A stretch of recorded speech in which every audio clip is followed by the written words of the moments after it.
Hi guys! Samahan niyo ako para sa isang panibagong episode at ipagpatuloy natin ang pagbibigay ng mga tips para sa nangangarap maging beauty queens. Happy watching!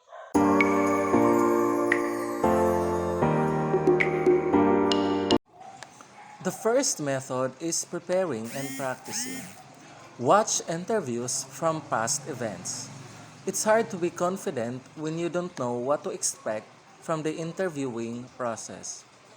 One of the best ways to prepare yourself is to watch the pageant interview section from past years. There are many recordings of major beauty pageants on online sites that like YouTube or pageant websites. You can also try to get in touch with the organizers of the pageant if you are competing in a small or local pageant and see if they can connect with your recordings. If you can find footages from your particular pageant, watch interviews from similar pageants to see the kind of questions that are posed to the contestants. Talk to former contestants. No one knows what the interview process is like better than people who have already been through it. Get in touch with former contestants either through contacts you may have or by connecting through email or social media. Ask them what interviewing was like for them and request for advice or some tips.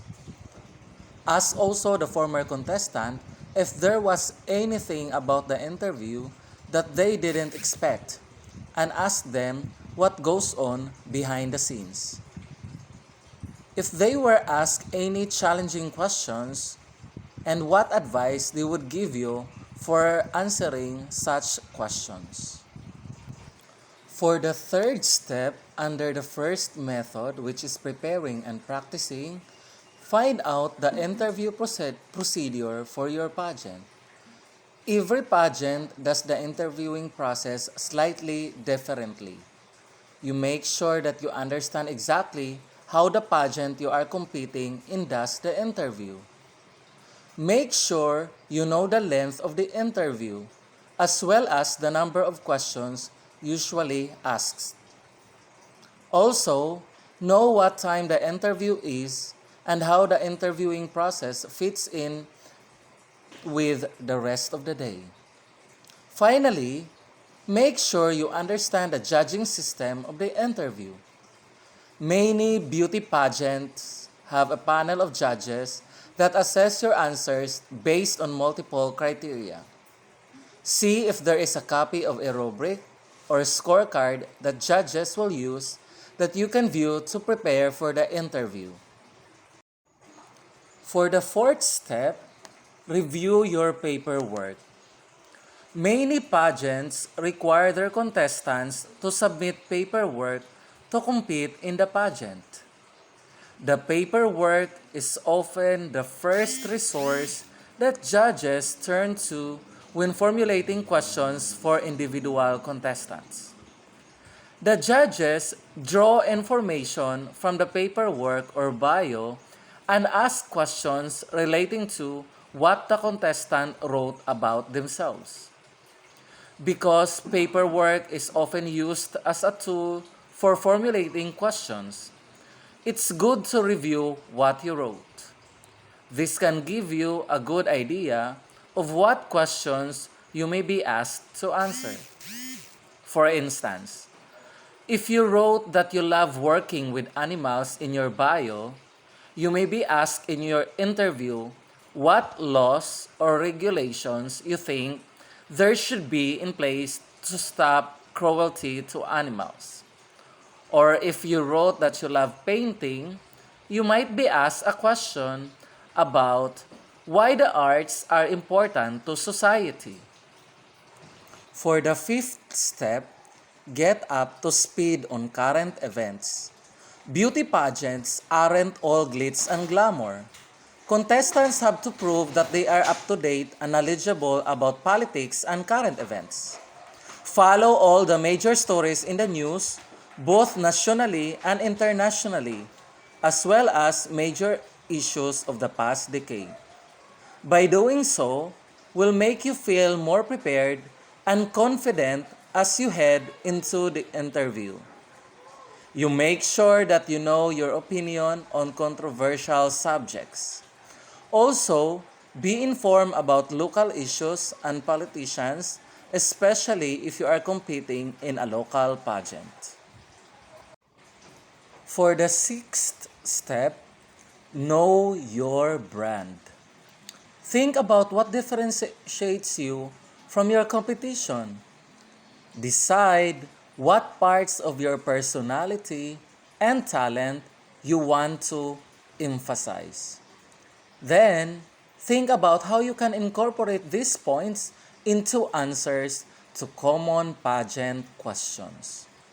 For instance, maybe you are a sporty girl who was a member of LGBTQIA+++ growing up. Emphasize how sports helped you grow as a person and aim to talk about how critical sports and other extracurriculars are in school systems. And now let's have the seventh step. Hire a coach. Many beauty contestants hire a coach to prepare for them for the pageant interview. In large competitions in the Philippines, just like Miss Universe Philippines, Binibining Pilipinas, Miss World Philippines, and even Miss Earth Philippines, to name a few. Practically all contestants have a coach. Even if you're competing in a small or local contest, a coach can be a valuable resource that can be a source of comfort. And finally, practice. Practice your answers to common interview questions. Hold mock interviews with your coach or with a trusted mentor. Even though it's only practice, speak and hold yourself as you would for the real interview. Practicing will make the real interview feel more familiar and less scary. You record yourself answering mock interview questions. Then, review the tapes. With each practice round you do, try to improve on aspects of your performance. And now, to dig deeper, we shall proceed to the second method, which is acing the interview. For the first step, have confident body language. Positive body language not only makes you look confident, it can also help you to feel more at ease. Stand up straight, keep your chin up, and push your shoulders back. Even as you step into the spotlight, if you hold yourself with confidence, you will feel the part too. If you are sitting during the interview, sit up straight in your chair or even lean slightly forward. If you lean back, you will look too casual. For the second step, S-M-I-L-E, smile. Even if you're nervous, remember to smile during your interview. When you first walk into the room, smile and make eye contact with each of the judges. Like your body language, a smile can actually make you feel happier and more confident. For the third step, give your answer while looking at the judges. When answering questions, make eye contact with the person who asked you the question and talk to him or her. This will make it feel more like you are having a conversation than giving a speech, and should make you feel more comfortable. The judge may even respond by nodding or smiling as you are talking. which are encouraging gestures that will help you feel less nervous. It will also make you look more personable and natural if you speak to the judges. And now, let's have the fourth step. Be yourself. Don't put pressure on yourself by trying to act like someone you're not. Being authentic and real will make you more memorable than saying the things that you think the judges want to hear. Still, try to show yourself in the best light, but do so in a way that stays true to yourself. For instance, if you are asked what your favorite book is, but you're not a big reader, give an answer that allows you into a topic that interests you more. For instance, you could say, I love reading classic plays like A Streetcar Named Desire because theater is a passion of mine. I see plays around my city whenever I can, and I especially like musical theater. The fifth step: think of the interview as a chance to share yourself. You can gain a lot of confidence by shifting the way that you think of the interview. Instead of think of it as an interrogation or a way to judge you, think of the interview as a way for the judges and audience to learn more about you. For the sixth step, don't feel like you have to know all the answers. One of the most common fear about interviews is being asked something that you don't know the answer to. Remember that if you are asked your opinion about a subject you don't know very much about, it isn't the end of the world. You can still form a reply or response that leaves the judges impressed, as long as your answer shows a level of intelligence and thought. For instance, if the judges ask you for your opinion on a conflict or war you don't know that much about, talk about it in a general sense by saying something like, that's a good question. This is a topic I'm still researching and learning about, and it's upsetting to hear about the devastation that this conflict is inflicting on this part of the world. All I can hope for is that each side of the conflict can put aside their differences and compromise with each other to stop the cycle of violence. For step number 7, don't dwell on the last question. Even if you feel like you botched a question, don't let it get to you. Move on mentally and give your whole attention to the question at hand. If you keep thinking about you messed up or could have done better, the rest of your performance will suffer. If you mentally move on and give great answers to the rest of your questions, it's likely that no one will even remember the question you messed up. For the 8th step, keep your answers short and sweet. The longest answer isn't necessarily the best answer. The fact that a few girded sentences are enough will help you to keep focus and stay calm throughout your interview. And now, we are heading to the third or the last method, which is fighting nerves. So the first step under this method is to choose the right outfit. Dressing to the T can give you an enormous confidence boost. Pick an outfit that you know you look good in and that is also comfortable.